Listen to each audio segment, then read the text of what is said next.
حیرت کی بات ہے کہ قرآن مجید کے 30 پاروں میں حضرت ابراہیم علیہ السلام کا بار بار اللہ نے ذکر فرمایا ہے۔ ان کی باتیں، ان کی گفتگو، ان کا مناظرہ، ان کا آگ میں جانا، ان کا اپنی قوم کو سمجھانا، حضرت ابراہیم کی جو رب نے آزمائش کی اس کا ذکر کرنا، 60 سے زیادہ آیات میں ان کا ذکر ہے، اور ایک پوری سورہ ابراہیم جناب ابراہیم کے نام کی قرآن پاک میں موجود ہے۔ حضرت ابراہیم علیہ السلام کا بیٹے کے لیے دعا مانگنا، پھر بیٹے کا پیدا ہونا، پھر بیٹے کا جوان ہونا، پھر اس بیٹے کا وادی غیر ذی زارعین میں اپنی ماں سمیت حضرت ابراہیم کا چھوڑ کے آنا، پھر اس بیٹے کا جوان ہونا، پھر اس کا ذبح ہونا، ہر چیز ہی قرآن نے بیان کی۔ پھر حضرت ابراہیم کا رب نے امتحان لیا، اس کا ذکر کیا۔ حضرت ابراہیم علیہ السلام نہ یہودی تھے نہ عیسائی تھے، وہ تو مسلمان تھے، ہر مشرک سے جدا تھے۔ بار بار قرآن پاک نے انہیں حنیف کہہ کے بیان کیا۔ اتنی باتیں بیان کی، اتنا ذکر کیا، اتنا حسن ہوا کہ جناب ابراہیم علیہ السلام کی محبت ہر قرآن مجید کو پڑھنے سننے ایمان رکھنے والے کے دل میں بیٹھتی گئی، اور پھر حد ہو گئی۔ رب کریم نے فرمایا وَاتَّخَذَ اللَّهُ إِبْرَاهِيمَ خَلِيلًا، فرمایا اللہ نے ابراہیم علیہ السلام کو اپنا گہرا دوست بنا لیا ہے۔ خلیل کا معنی اعلیٰ حضرت نے بیان کیا، گہرا دوست، گہرا۔ اور قربان جائیں میرے رسول کریم نے، آقا دو عالم نے، نبی رحمت نے، سرور سروراں، شاہ حسینہ آقا کریم صلی اللہ علیہ وسلم نے فرمایا لوگو، میں جو تمہارے سامنے موجود ہوں تو میں بھی حضرت ابراہیم کی دعا بن کے آیا ہوں۔ اور حضور فرمانے لگے حضرت ابراہیم کے بالکل مشابہ تم نے دیکھنا ہونا صورت اور سیرت میں، تو فرمایا میں سب سے زیادہ حضرت ابراہیم سے ملتا جلتا ہوں۔ اتنی محبت۔ اب مجھے بتائیے حضرت ابراہیم کا یہ والا تذکرہ سن کے مسلمانوں کے دلوں میں ان کا کتنا کو پیار بیٹھ جاتا ہوگا، کتنی کی محبت چمکتی ہوگی، کتنا کو رنگ نکھرتا ہوگا۔ اور دل ہے کہ قرآن مجید پڑھنے والے کا دل، قرآن کو سمجھنے سیکھنے والے کا دل مائل ہو جاتا ہے حضرت ابراہیم کی طرف۔ ان کی باتیں، ان کے تذکرے، ان کی گفتگو اور ان کی سیرت کو بار بار پڑھنے کو جی چاہتا ہے، محو ہو جانے کو دل کرتا ہے۔ اتنا اللہ نے حضرت ابراہیم سے پیار فرمایا ہے، اور متعدد مقامات پر ان کے تذکرے قرآن پاک میں موجود ہیں۔ ہمارا یہ ذہن ہونا چاہیے، ہماری یہ سوچ ہونی چاہیے کہ جن چیزوں کو قرآن پاک اس محبت کے ساتھ بیان کرتا ہے، ہمارے دلوں میں وہ محبتیں پوری بیٹھ جائیں، پوری بیٹھ جائیں۔ ہمارے ہاں مزاج کچھ عرصے سے بنا ہے کہ لوگ کوئی ایسا نام بچے کا رکھنا چاہتے ہیں جو پہلے کسی کا نہ ہو، بڑے بڑے نام ڈھونڈ کے لاتے ہیں، ان کے معنی پوچھتے ہیں، بڑا گہرا جا کے وہ سفر کرتے ہیں اور کوئی خاص نام رکھنا چاہتے ہیں۔ میں اکثر کہتا ہوں کہ اولادوں کے نام یا صحابہ کے ناموں پہ رکھو یا اہل بیت اطہار کے ناموں پہ رکھو، اور زیادہ برکت لینی ہو تو انبیاء کرام کے ناموں پہ رکھو۔ تھوڑا سا پیچھے جائیں آپ، تھوڑا سا پیچھے، تو ہمارے کتنے بزرگوں کا نام ابراہیم ہوتا تھا، کتنوں کا اسماعیل ہوتا تھا، کتنوں کا اسحاق ہوتا تھا۔ یہ کتنے ذوق والے لوگ تھے کہ انہوں نے ان تذکروں سے محبت کی، ان ناموں سے پیار کیا، ان ناموں کو انہوں نے حرز جاں بنایا۔ میں آپ کو ذاتی بات بتاتا ہوں، ایک دفعہ مجھ سے کسی نے نام پوچھا تو میں نے کہا کہ بچی کا نام ہاجرہ رکھ لو۔ کہنے لگے یہ تو بزرگ عورتوں کا نام ہوتا ہے، تو میں نے کہا رکھ لو، یہ بھی بزرگ ہو ہی جائے گی ایک دن۔ بھائی بچی نہیں بزرگ ہونا ہے نا، لیکن وہ مطلب یہ تو بزرگوں کے نام ہے، یہ تو وڈیرے والا نام ہے۔ تو میں نے کہا کہ آپ دعا کریں نا کہ اللہ تعالیٰ اسے جوان بھی کرے، پھر عمر لمبی دے، وہ وقت بھی آئے کہ جس میں لوگ اسے بزرگ بھی کہیں۔ ان ناموں کو اب ہم نے کیا نام سمجھ لیا ہے کہ یہ تو وہ بزرگوں کے نام ہیں۔ ان لوگوں کی دلچسپیاں، ان لوگوں کا پیار ہماری طبیعت میں۔ حضرت ابراہیم علیہ السلام نے نا اپنی ساری حیات مبارکہ لوگوں کو دین کا صحیح سبق پڑھاتے گزاری۔ عقائد جو ہوتے ہیں نا، ان کی پختگی انسان کو پختہ کرتی ہے۔ جب تک لوگ نظریاتی طور پر پختہ نہیں نہ ہوتے، وہ زندگی میں کسی شعبے میں بھی مومن بن کے وقت نہیں گزار سکتے۔ لوگوں کا عقیدہ توحید و رسالت اگر پختہ ہو جائے عقیدہ توحید و رسالت اگر مضبوط ہو جائے تو یہ جتنے لوگ پریشان ہوتے ہیں کہ پتہ نہیں کوئی جادو آ گیا ہے، پتہ نہیں کوئی سازش ہو گئی ہے، پتہ نہیں کوئی نظر لگ گئی ہے، پتہ نہیں فلانا میرے خلاف کیا کر رہا ہے، ان ساری آزمائشوں سے بندہ باہر آ جاتا ہے، عقیدہ ہی بڑا مضبوط ہے۔ اور جب انسان ڈرنے لگ جاتا ہے سانپ سے تو پھر ایک وقت آتا ہے وہ رسیوں سے بھی ڈرتا ہے۔ حضرت ابراہیم علیہ السلام ہوں یا جتنے بھی انبیاء کرام گزرے ہیں یا جتنے بھی ہمارے پاس آسمانی وحی کی تبلیغ کرنے والے نبی گزرے ہیں، ان سب نے عقیدہ توحید کی مضبوطی لوگوں کو سکھائی۔ کچھ عرصے سے لبرل لوگوں نے اور بعض دین بیزار لوگوں نے اس طرح کر کے دین بیان کرنا شروع کیا ہے کہ ایک پورا فتنہ دنیا کے اندر آ گیا ہے۔ وہ فتنہ کون سا ہے؟ عقل کو زیادہ استعمال کرنے کا فتنہ، کہ یہ چیز میری عقل نہیں مانتی لہذا میں قبول نہیں کرتا۔ وہ لوگ پھر آہستہ آہستہ دور نکل جاتے ہیں۔ دین اسلام روحانی دین ہے، تو بعض عقلی دلائل جن سے بندے کو پوری طور پر سمجھایا جا سکے، سکھایا جا سکے، حضرت ابراہیم علیہ السلام ان کا بار بار بیان فرماتے ہیں۔ دیکھیں، رب وہ ہوتا ہے جو حی بھی ہو قیوم بھی ہو۔ رب کی شان یہ ہے نہ اسے نیند آتی ہے نہ اسے اونگ آتی ہے۔ رب کی شان یہ ہے کہ وہ ہر وقت، ہر لمحہ، ہر گھڑی اپنے بندوں کو دیکھتا ہے۔ وہ ہر ایک کی ضروریات سے آگاہ ہے، کسی کو کتنا چاہیے، کب چاہیے، کیا چاہیے، مالک ہر وقت جانتا ہے۔ اللہ تبارک و تعالیٰ اپنے بندے کے سکھ سے، دکھ سے، آزمائش سے، امتحان سے، کامیابی سے، ہر چیز سے آگاہ ہے۔ تو رب ہو بھی وہی سکتا ہے کہ جو اتنی طاقتوں کا مالک ہو۔ حضرت ابراہیم علیہ السلام کے زمانہ مبارکہ میں نا کچھ لوگ ایسے تھے جو چاند کی پوجا کرتے تھے، کچھ سورج کی پوجا کرتے تھے، کچھ ستاروں کی پوجا کرتے تھے۔ اللہ کا قرآن کہتا ہے کہ فلما جن علیہ اللیل، جب حضرت ابراہیم علیہ السلام پر رات کا اندھیرا چھا گیا نا تو رآ کوکبا، انہوں نے نا تارا دیکھا، قال ھذا ربی، ستارہ دیکھ کے کہنے لگے اسے میرا رب کہتے ہو، کیا یہ رب ہے؟ فلما افلا، پس جب وہ ڈوب گیا، قالا لا احب الآفلین، کہنے لگے میں ڈوبنے والوں کو پسند نہیں کرتا۔ چمکتا ستارہ تم نے اسے خدا کہا، اور جب وہ ڈوب گیا تو فرمانے لگے یہ بھی کوئی رب ہو سکتا ہے جو شام کو چڑھے اور سویرے ہو ہی نہ، یہ کیسے رب ہو سکتا ہے؟ جب وہ چڑھا ستارہ تو فرمایا اسے میرا رب کہتے ہو، جب ڈوب گیا تو فرمایا میں ڈوبنے والا، میری سوچ بڑی ہے، میرا معیار بڑا ہے، میں ڈوبنے والوں کو مانا، اسے کیسے خدا مان لوں جو ڈوب ہی جائے؟ پھر کیا ہوا؟ فلما رأى القمر، پھر انہوں نے چاند دیکھا، بازیگن چمکتا ہوا، قال ھذا ربی، کہنے لگے اسے میرا رب کہتے ہو۔ فلما افلا، پھر وہ بھی ڈوب گیا، چاند بھی ڈوب گیا، قال لئن لم یہدنی ربی لأکونن من القوم الضالین، فرمانے لگے اگر میرا رب مجھے پہلے سے ہدایت نہ دیتا تو میں بھی گمراہ لوگوں میں سے ہو جاتا۔ وہ چاند جو رات کو چڑھا اور سویرے ملا ہی نہیں، وہ کیسے خدا ہو سکتا ہے؟ خدا تو وہ ہے کہ جس کو جب پکارو وہ پکار کو سنے، وہ میدان میں بھی سنے، وہ گھر میں بھی سنے، وہ اندھیرے میں بھی سنے، وہ روشنی میں بھی سنے۔ وہ ایسا مالک ہے کہ جس کا دیا ہوا رزق ماں کے پیٹ میں بھی پہنچے اور اس کی دی ہوئی زندگی قبر میں بھی بندے کے ساتھ چلی جائے، قبر کے اندر بھی بندہ اٹھ کے بیٹھ جائے خدا کی دی ہوئی توفیق سے، وہ رب ہے۔ پھر جب سورج کو چمکتے ہوئے انہوں نے دیکھا، قال ھذا ربی ھذا اکبر، کہنے لگے کیا اسے میرا رب کہتے؟ یہ تو بڑا بھی ہے، سورج تو بہت بڑا ہے، اسے رب کہتے ہو؟ فلما افلت، پس جب وہ بھی غروب ہو گیا، قال یا قومی انی بریء مما تشرکون، فرمانے لگے لوگو میں بری ہوں اس سے جو تم رب کے ساتھ شریک ٹھہراتے ہو، میں ان سب سے بری ہوں۔ تو آپ پھر کیا ہیں؟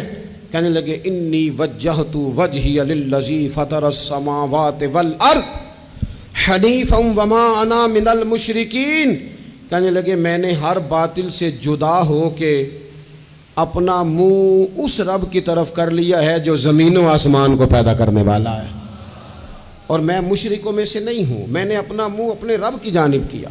میں نے اپنی توجہ اس طرف کی ہے جو زمین و آسمان کو پیدا کرنے والا ہے۔ تو حضرت ابراہیم علیہ السلام بار بار اپنی قوم کو نشاندہی کرتے، بتاتے کہ یہ جن چیزوں کو تم رب مانتے ہو یہ اس قابل نہیں ہیں، اور آپ نے اس کے کئی مظاہر بیان کیے۔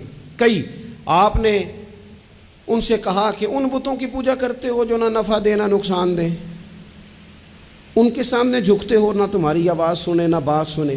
دنیا میں ڈھیر ساری بت پرستی ہے آج بھی، اور مسلمانوں کو حاجت ہے کہ وہ قرآن مجید کی آیات کو یاد کریں، حضرت ابراہیم علیہ السلام کے ان دلائل توحید کو وہ ازبر کریں۔ اقبال کہنے لگے کہ اگرچہ بت ہیں جماعت کی آستینوں میں، مجھے ہے حکم اذاں لا الہ الا اللہ، اور کہنے لگے یہ دور اپنے ابراہیم کی تلاش میں ہے، صنم کدا ہے جہاں لا الہ الا اللہ، اور بہار ہو کہ خزاں لا الہ الا اللہ۔ ہر مقام پر عقیدہ توحید کو بیان کرنے کی حاجت ہے، اس حوالے سے کہ پوری دنیا میں تیزی کے ساتھ وہ لوگ جو صرف اور صرف اور اپنی عقل کی بنیاد پر چیزوں کو سمجھنا چاہتے ہیں، وہی کی بنیاد پر نہیں، معاذ اللہ۔ وہ دیکھ لیں آپ، جگہ جگہ بت پرستی ہو رہی ہے، اور بڑے بڑے پڑھے لکھے لوگ، میں نے میلاد شریف کے موقع پر دوستوں سے کہا تھا کہ ایسا نہیں ہے کہ وہ لوگ پڑھے لکھے نہیں، بڑے بڑے پڑھے لکھے پی ایچ ڈی اسکالر، بڑے بڑے ایم فل کے مقالے لکھنے والے، ماسٹر کی ڈگریاں رکھنے والے ایسے بیوقوف ہیں کہ خود جا کے کہتے ہیں بت خانے میں معاذ اللہ کہ ایک بت دے دو، رنگ یہ والا ہو، وزن اتنا کو ہو، جگہ اتنی ہے، اتنی کو جگہ پہ پھیٹا آ جائے، اور پھر وہ گھر لے کے جاتے ہیں تو مرمت کرانے بھی لاتے ہیں، کہتے ہیں آنکھ نکل گئی دوبارہ لگا دو۔ کیسے بیوقوف ہو، اس کو معاذ اللہ خدا بنائے ہوئے ہو، جس کے بارے میں تمہارا یہ گمان ہے کہ یہ ہمارا رب ہے معاذ اللہ، اور تم اس کو مرمت کرانے لائے ہوئے ہو، اس کا رنگ اتر گیا اور رنگ کرانے لائے ہوئے ہو۔ میں آپ یقین کریں کبھی کبھی محو حیرت ہو جاتا ہوں، میں سوچتا ہوں ہم لوگوں کو محنت کر کے دین حاصل کرنا پڑتا تو بڑا مشکل تھا۔ بڑے بڑے پڑھے لکھوں کی عقلوں پہ پردے پڑے ہوئے ہیں، یہ تو خدا نے رحمت کی ہے، پیدا ہی اس ماں کی گود میں ہوئے ہیں جس نے پیدا ہوتے ہی کہا بیٹا پڑھو بالغ الغلام بکمالہ کشفت دجا بجمالہ حسنت جمیع خصالہ صلو علیہ وآلہ۔ ہمارے ہاں تو لوریاں ہی حضور کی نعتوں کی، اللہ تبارک و تعالیٰ کی توحید کی ملی، اس پر سجدہ شکر ادا کرنا چاہیے، ورنہ بڑے بڑے سمجھدار کہلانے والے لوگ اڑے ہوئے۔ تو حضرت ابراہیم خلیل اللہ علیہ السلام کو اللہ تبارک و تعالیٰ نے بڑی عظمتوں، رفعتوں، بلندیوں اور شانوں کے ساتھ مالا مال فرمایا، چونکہ ان کا اتنا زیادہ ذکر ہے قرآن پاک کے اندر، احادیث صحیحہ کے اندر، حضور کے مقدس فرامین کے اندر۔ تو حضرت ابراہیم علیہ السلام کی سیرت مبارکہ ہمیں سیکھنی چاہیے۔ ایک تو قرآن مجید جو ہمیں ان کے تذکرے سناتا ہے، بتاتا ہے، اس پر ہمیں توجہ دینی چاہیے، اور ایک یہ کہ دیکھنا چاہیے کس چیز کے اوپر زیادہ ان کا مزاج تھا۔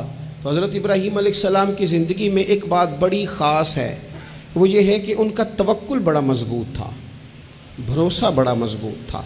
ہمارے ہاں ٹوٹتے بکھرتے لوگوں کے خیالات، اور جس چیز سے سب سے زیادہ لوگ پیچھے ہٹتے جا رہے ہیں معاذ اللہ تعالیٰ، وہ یقین کی کمزوری ہے، عدم اعتماد۔ یعنی آپ نے سوٹ پہن لیا ہے، آپ نے اپنی مرضی کا رنگ پسند کیا ہے، آپ نے اپنی مرضی کے درزی سے سلوایا ہے، آپ نے اپنے طریقے سے اسے استعمال کیا ہے، لیکن پھر بھی آپ چاہتے ہیں کہ ہر بندہ کہے بڑا اچھا لگ رہا ہے، جب تک 100 بندہ نہ کہے طبیعت مطمئن ہی نہیں، سارے نہ جب تک کہے مان، کسی ایک نے کوئی بات کر دی تو جناب ہو سیانا بیانا نوجوان پڑھا لکھا وہ کہتا ہے پتہ کرو میں ٹھیک نہیں لگ رہا، تو یہ آپ چھوڑ دیں، اتنے کمزور ہو جائیں گے آپ۔ یہی حال اللہ ماشاءاللہ خواتین کا ہے، اس طرح تو انسان دن بدن کمزور ہوتا ہے۔ 95 لوگوں نے آپ کی تعریف کی، 4-5 لوگوں نے تنقید کر دی، تو اتنوں کو تو کرنی بھی چاہیے تھی، اگر نہ کرتے تو نظر لگ جاتی، 2-4 تو ویسے بھی ہونے چاہیے، تبھی تو انسان جچتا نظر آتا ہے۔ تو میرے بھائی اتنا زیادہ جو لوگ کمزور پڑ جاتے ہیں، توکل سے نکل آتے ہیں، اور پھر ذرا حالات خراب ہوئے نہیں، ذرا، ساری زندگی میٹھا کھانے کو ملا، بڑے خوش تھے، بڑے اچھے تھے، لیکن اس میٹھے میں سے ایک بادام کڑوا نکل آیا، صرف ایک بادام، تو کیا آپ اس سارے میٹھے کو ہی غلط کہہ دیں گے؟ بھئی نکل ہی آتا ہے، کبھی کچھ ایسا ہو بھی جاتا ہے، نہ چاہتے بھی ہو جاتا ہے، موڈ خراب کر لیں گے آپ، حد کر دیں گے. میں ایک دفعہ ایک ہوٹل میں تھا دوستوں کے ساتھ, کھانے کے لیے انہوں نے پیغام دیا, تو پلیٹ آ گئی کھانے والی, تو وہ تھوڑی صاف نہیں تھی. تو صاحب نے تو جلال شروع کر دیا, وہ ویسٹ کوٹ سیدھی کرتے جائیں اور کہیں او ہو تمہیں پتہ ہی کوئی نہیں, پیسے کس بات کے لیتے ہو, بلاؤ مینیجر کو, بلاؤ فلانے کو, حد نہیں کر دینی. تو باقی سب انہیں سمجھا رہے تھے تو میں ہنس رہا تھا. وہ آ گئے بیچارے, تو میں نے ان سے کہا آپ جائیے, اللہ تعالیٰ خیر کرے گا, ہم ان کو راضی کر لیتے ہیں. بات مکمل ہوئی تو مجھے کہنے لگے آپ جو ہنسے ہیں اس سے مجھے غصہ آیا ہے. میں نے کہا آپ کو غصہ ہی دلانے کے لیے میں ہنسا تھا. او خدا کے بندے, 4000 روپے کی تو نے روٹی کھانی ہے, اور جتنی گھر میں تیری بات مانی جاتی ہے وہ میرا خیال ہے ہمیں پتہ ہی ہے. یہ آپ جو جھوٹا انا کا بت بنا رہے ہیں نا, جھوٹا, یہ آپ کے اندر کی کمزوری کو ظاہر کر رہا ہے کہ آپ کمزور آدمی ہیں. آپ کو جھوٹا پریشر ڈال کے عزت بنانے کا شوق ہے. آپ باتوں کے سہارے جان بوجھ کے اپنا قد اونچا کر رہے ہیں. یہ قد آپ کا ہے نہیں, اس لیے کہ قد اونچا ہوتا تو یہ تو ہلکی سی پلیٹ کی بات ہے. اور آپ نے ایک آدمی کو جس طرح سے رسوا کر دیا, ابھی وہ جائے گا اس کی کلاس لگ جائے گی, ہو سکتا ہے اس کی تنخواہ کٹ جائے, ممکن ہے بیچارے کو چھٹی ہو جائے. اگر آپ کا قد اونچا ہوتا تو پھر رنگ اور ہوتا, پھر آپ اسے کہتے کہ رب میری بڑی معاف کرتا ہے, میں بھی کئی لوگوں کی معاف کر دوں گا. لیکن یہ تو جھوٹی انا کے لوگوں نے, ہمارے اندر وہ جو یقین کی کمزوری ہے, ہمارا خیال دیکھو عزت اللہ دیتا ہے, وہ کہانیاں بنا کے لینی ہے, لوگوں کے سامنے اپنا جعلی روپ پیدا کر کے لینی ہے. کبھی بھی یہ کام نہ کریں, یہ انسان کو کمزور کرتا ہے. آپ کے جانے کے بعد پھر جو آپ پر تبصرے ہوتے ہیں وہ سننے قابل ہوتے ہیں کہ دیکھو یہ اس بندے کی حیثیت ہے, کیا کرنا چاہ رہا ہے یہ. حضرت ابراہیم کی زندگی میں مضبوط توکل, اور یہ ضروری نہیں کہ آپ کے پیچھے ہزاروں لوگ ہی ہوں, سینکڑوں لوگ ہی ہوں تو تبھی کام بنتا ہے. ہر کام کو جمہوریت کے رنگ میں نہ تولے. عزیز بھائی, حضرت ابراہیم کو آگ میں ڈالا جا رہا تھا, ایک بندہ بھی نہیں تھا. خدا را غور کرنا, او ایک بھی نہیں تھا جو کہتا کہ خلیل کو آگ میں نہ ڈالو. لیکن جب منجنیق تیار ہو گئی, حضرت ابراہیم کو رکھ لیا. کبھی تو بندے کا حوصلہ ٹوٹتا ہے نا, کبھی تو وہ کمزور پڑتا ہے, لیکن یہ نہیں پڑتے یہ خلیل اللہ ہے. جب آپ کو انشراح صدر ہو جائے, آگ میں ڈالا جا رہا ہے, جا رہے ہیں, اوئے ہوئے, حضرت جبریل امین حاضر ہو کے کہتے ہیں چلو کوئی حکم کر دیں. فرمانے لگے حکم تو ہے, اور جبریل تیرے لیے کوئی نہیں. خدا را مسلمانوں اس پر کبھی غور کرو. ساری زندگی کہا رب راضی ہو جائے, رب راضی ہو جائے, کبھی خود بھی تو رب سے راضی ہو کے دیکھو نا. رضی اللہ عنہم ورضوا عنہ. اللہ نے مومن کی شان یہ بیان کی ہے کہ اس سے اللہ راضی ہوتا ہے اور وہ اپنے اللہ سے راضی ہوتا ہے. صحابہ سے اللہ راضی تھا اور صحابہ بھی اپنے اللہ سے. حضرت سفیان ثوری دعا مانگ رہے تھے, یا اللہ راضی ہو جا, یا اللہ راضی ہو جا, یا اللہ راضی ہو جا. تو حضرت رابعہ بصریہ پردے کے پیچھے تھی, انہیں جلال آ گیا, کہنے لگی سفیان بس کر. آپ کہنے لگے رابعہ تجھے کیا ہوا, تو کیوں غصہ کر رہی ہے. کہنے لگی اپنے رکھ ہاتھ سینے پر اور بتا تو اپنے رب سے راضی ہے. تو روز کہتا ہے فلاں شے چاہیے فلاں, پہلے تو راضی ہو نا. فرمانے لگی تو ہی آج تک راضی نہیں, پہلے تو کہہ مالک تو نے جس حال میں رکھا ہے میں راضی ہوں. تو راضی ہو, وہ تو کریم ہی بڑا ہے, تیرے 2 آنسوؤں سے بھی راضی ہو جائے گا. تو ہی نہیں راضی ہو رہا. آپ ذرا اس کا ذائقہ لیں. حضرت جبریل امین علیہ السلام نے کہا کوئی حکم, فرمایا تیرے لیے کوئی حکم نہیں. تو حضرت جبریل عرض کرتے ہیں, حضرت جبریل عرض کرتے ہیں پھر اے خلیل آپ رب سے ہی عرض کر لیں, دعا کر لیں, وہ تو کریم ہے, ابھی بارش برسائے گا, یہ آگ گئی, کوئی انتظام فرما کریں دعا. کبھی تو راضی رہیں نا ہم رب کی تقسیم پر, کبھی تو ٹھہرے نا کہ ٹھیک ہے دکھ قبول محمد بخشا, اوے راضی رہن پیارے. او کبھی تو کہے نا کہ جے سونا ہی میرے دکھ وچ راضی, پھر میں سکھ نو چلے ڈاواں. کبھی تو کہے نا اگر اس نے بیمار کیا تو قبول ہے مجھے بیماری, اگر اس نے غریبی دی ہے تو قبول ہے, اگر نہیں اس نے اولاد دی تو قبول ہے. کبھی تو راضی ہونا. حضرت ابراہیم سے جناب جبریل نے کہا اللہ سے دعا کر لیں. تو پلٹ کے دیکھا حضرت خلیل نے, ان کو منجنیق میں رکھا گیا ہے, آگ میں ڈالے جا رہے ہیں, اللہ سے دعا کر لیں. تو پلٹ کے دیکھا سامنے آگ ہے، آسمان سے باتیں کر رہی ہے۔ حضرت ابراہیم پلٹ کے کہنے لگے جبریل تو بتا، رب کو پتہ نہیں اس کا خلیل کس حال میں ہے؟ اسے پتہ ہے کہ نہیں؟ تو حضرت جبریل ہر پیغمبر کی بارگاہ میں حاضر ہونے والے عرض کرنے لگے ہاں اسے تو پتہ ہے۔ کہنے لگے جا پھر، اگر رب کی رضا یہ ہے نا کہ خلیل آگ میں جائے تو خلیل پورا تیار ہے جانے کے لیے، ہماری تیاری ہے، پوری تیاری ہے، جس حال میں وہ چاہتا ہے ہم اس حال میں رہنے کو تیار ہیں۔ اور دکھ قبول نے محمد بخشا، بس دعا کرو راضی رہن پیارے۔ اگر وہ اس حال میں راضی رکھنا چاہتا ہے تو شکوہ کس بات، شکایت کس بات؟ ٹھیک ہے، اگر وہ چاہتا ہے کہ ہم آگ میں جائیں تو کر لی ہے نا ہم نے تیاری ہے ہماری، تیار ہیں جانے کو، ختم ہو گئی بات۔ میرے عزیز کبھی رب چاہی زندگی جی کے دیکھو، جو رب چاہی زندگی جیتے ہیں پھر رب کہتا ہے میں انہیں دوست بنایا کرتا ہوں، پھر انہیں میں دوست بناتا ہوں، پھر ان کے تذکرے قائم رہتے ہیں۔ حضرت ابراہیم علیہ السلام نے ہمیں توکل کا، اللہ کی رضا پہ راضی رہنے کا سبق دیا۔ زیادہ باتیں کرنے کا وقت نہیں بچتا، ارادہ ہوتا ہے کوئی زیادہ آپ سے گفتگو کی جا سکے، پر دامن وقت میں گنجائش تھوڑی ہوتی ہے۔ 2-4 باتیں رہ گئی ہیں، جلدی سے عرض کرتا ہوں۔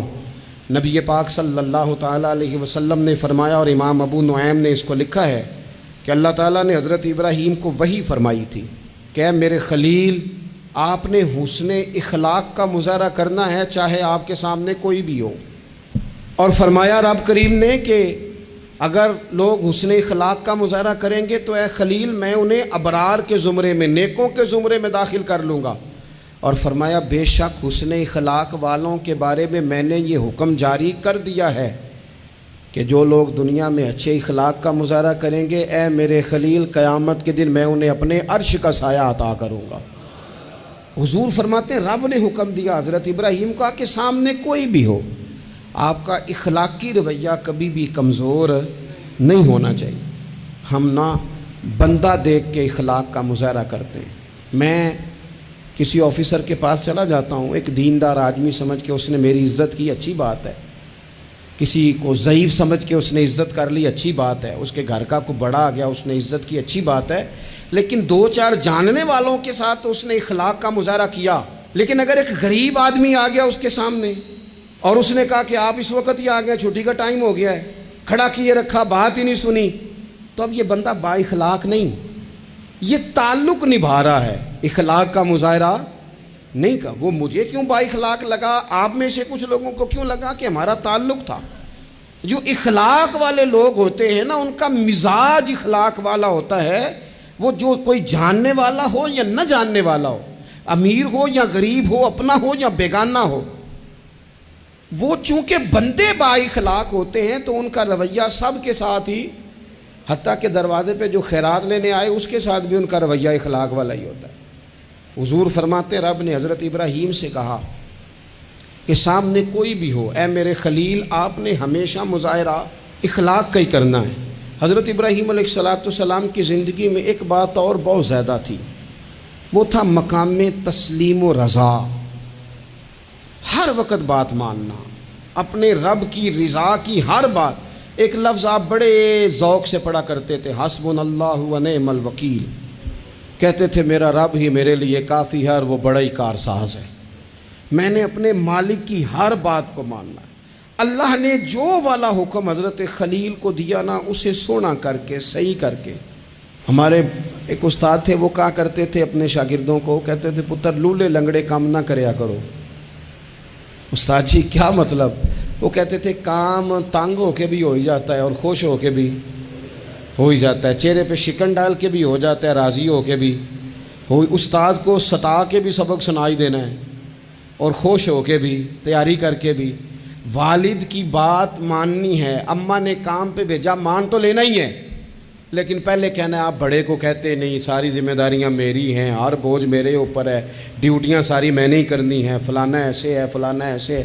میں نے خانقاہوں آستانوں پہ شاگردوں میں دیکھا ہے لوگ شرطیں رکھ کے فرما برداری کرتے ہیں، شرطیں رکھ کے کہتے ہیں پہلے میری مرضی کے مطابق نظام ہو تو پھر میں آستانے کا، استاد خانے کا فرما بردار ہوں، کیونکہ میری مرضی کا نہیں، لہٰذا میں فرما بردار یہ لولا لنگڑا نظام ہے۔ جو نظام ہوتا ہے تسلیم و رضا کا، اس میں بندہ بس کام جو کرتا ہے تو ہنس ہنس کے کر لیتا ہے، پھر بڑا تھکاوٹ والا کام بھی ہو بندہ ہنس ہنس کے کرے تو اسے وہ کام بوجھ محسوس نہیں ہوتا، اس کو صحیح کر کے کریں۔ حضرت ابراہیم کی زندگی مقام تسلیم و رضا والی۔ تیسری بات، حضرت ابراہیم علیہ السلام کی زندگی میں جو بہت زیادہ ہے نا، وہ پتہ کیا ہے؟ حضرت ابراہیم مہمان نواز بڑے تھے، سخی بڑے تھے۔ حضرت ابراہیم علیہ السلام کے بارے میں نبی پاک صلی اللہ تعالیٰ علیہ وسلم نے فرمایا، سب سے پہلے جس بندے نے کسی کی مہمان نوازی کی تھی نا، وہ حضرت ابراہیم علیہ السلام ہے۔ اس کا ایک معنی علماء نے یہ بھی اس حدیث کا بیان کیا کہ جس نے سونی کر کے، مسجہ کر کے، خوبصورت کر کے، تیار کر کے، عزت کے ساتھ، آنر کے ساتھ کسی مہمان کو سب سے پہلے کسی نے اس اہتمام سے کھانا کھلایا، وہ حضرت ابراہیم علیہ السلام ہے۔ زبردست مہمان نواز تھے، زبردست۔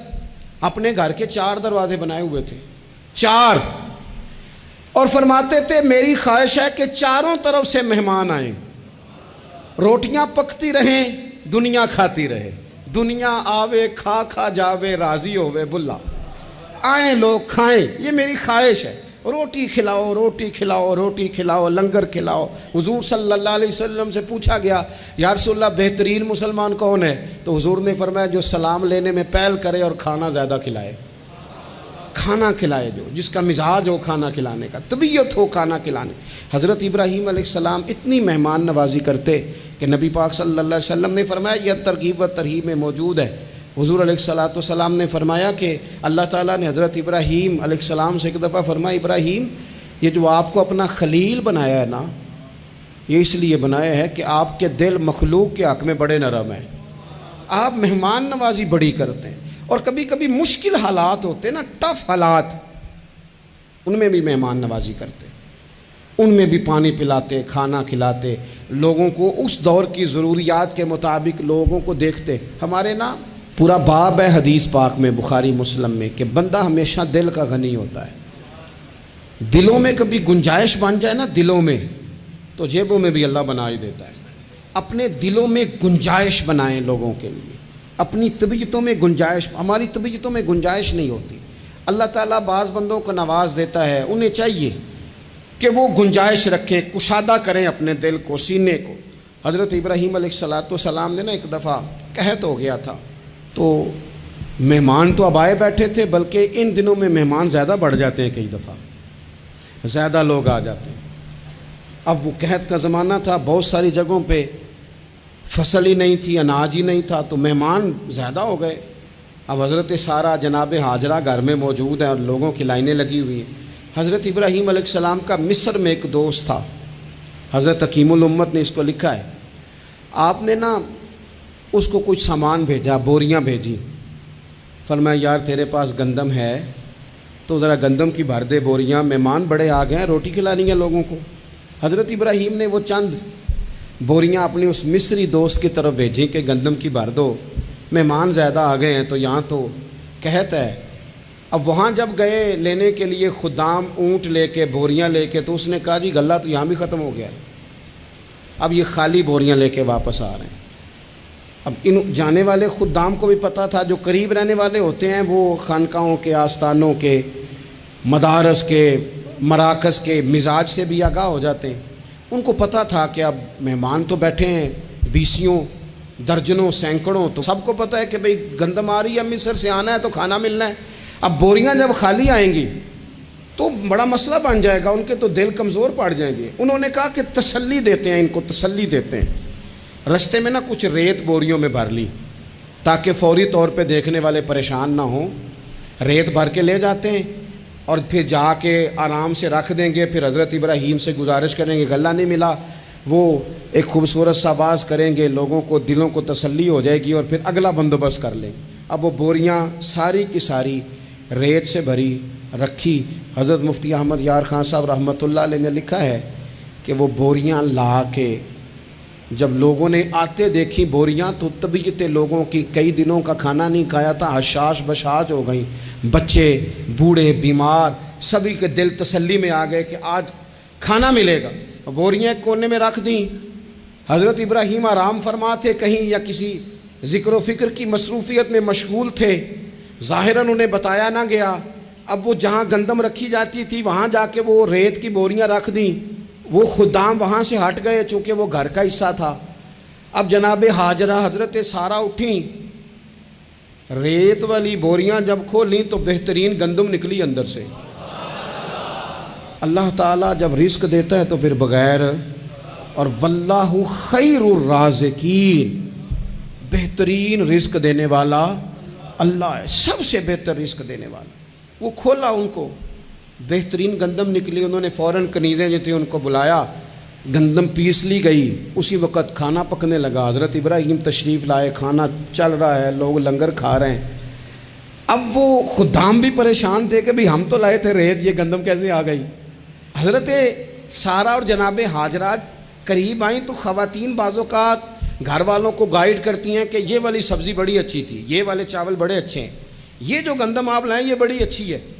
تو وہ تھوڑی سی گندم ہاتھ میں پکڑی جناب ہاجرہ نے، جناب سارہ نے، حضرت ابراہیم کے سامنے کر کے کہا یہ جو آپ کا مصری یار ہے نا، یہ جو مصری یار نے گندم بھیجی ہے نا، مصری یار نے، کیا بات ہے، خوشبو بھی اعلیٰ ہے، پکانے میں بھی اچھی ہے، 2 لقمے روٹی کے چکے ہیں، ذائقہ بھی کمال ہے، یہ جو آپ کا مصری یار ہے۔ حضرت ابراہیم کہنے لگے چپ کر جا، یہ مصری یار نے نہیں بھیجی، یہ میرے عرشی یار نے بھیجی ہے۔